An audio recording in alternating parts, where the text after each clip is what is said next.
Welcome to the Explainer. So, if you've ever struggled to film yourself on the go without looking, well, kind of like an amateur, you're going to want to pay close attention today. We are diving deep into a rigorous 10-day field test of the brand new Insta360 Luna Ultra.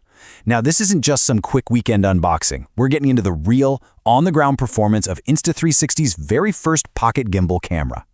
Is this the end of DJI's pocket camera monopoly? I mean, that's the massive question on everyone's mind right now. The DJI Osmo Pocket line basically invented this category, so can this brand new challenger finally dethrone them? It's a huge deal, especially when you consider DJI's current availability issues in the US. For creators in the States, just getting your hands on a premium pocket camera has been a major headache lately. So the Luna Ultra's arrival? Incredibly timely.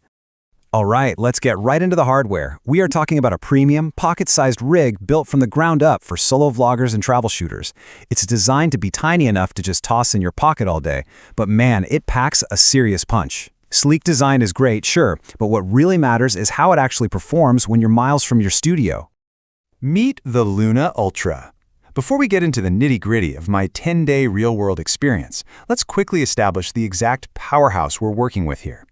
Let's talk numbers. You are getting an incredibly impressive 8K resolution at 30 frames per second and a massive 2-hour and 47-minute battery life.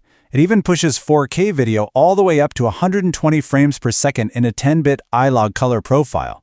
At a starting price of $769.99, it is absolutely sitting squarely in that premium compact territory. The dual lens advantage. This is what fundamentally separates the Luna Ultra from your run-of-the-mill single-lens pocket cams.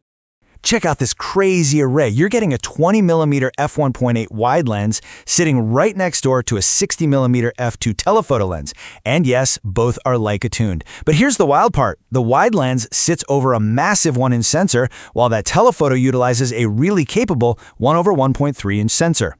So how do they actually work in tandem? Well, the 20mm wide lens is basically your best friend for low-light 4K vlogging. On day 4 of our test, we were filming in the super dim alleyway and it held incredible detail in the shadows, all thanks to that 1-inch sensor. But then, you switch to the true optical 60mm telephoto and suddenly you get this gorgeous cinematic background compression for interviews. You completely sidestep that awful muddy quality loss you'd normally get when you rely on digital zoom. It's a game changer.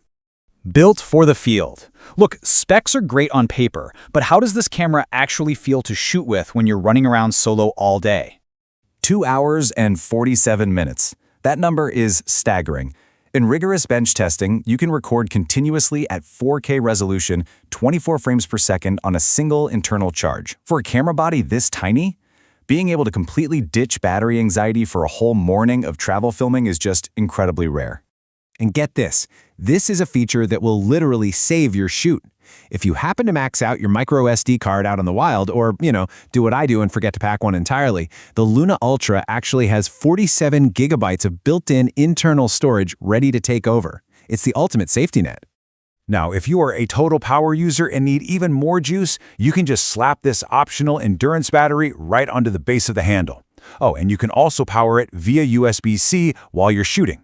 With those options, there is basically no way you're losing a shot to a dead cell. Ergonomically speaking, it just works. The handle fills your palm perfectly without cramping up your hand. The build quality feels dense and deliberate. Nothing is creaking or flexing here. The weight sits nice and low, so it feels completely planted, even after hours of handheld shooting. Your wrist will definitely thank you. But guys, this right here, this is the absolute killer feature.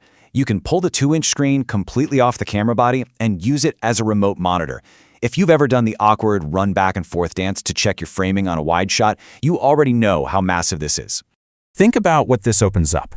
This remote screen gives you an operating range of up to 20 meters. It pumps out 1,000 nits of brightness, meaning you can easily see it in blinding sunlight. And, this blew my mind, it has a built-in microphone. So you can literally frame yourself from across the room, leave the camera by itself, and record perfectly clean audio straight into the screen in your hand. Just amazing. Trade-offs to consider. Now, no camera is perfect, right?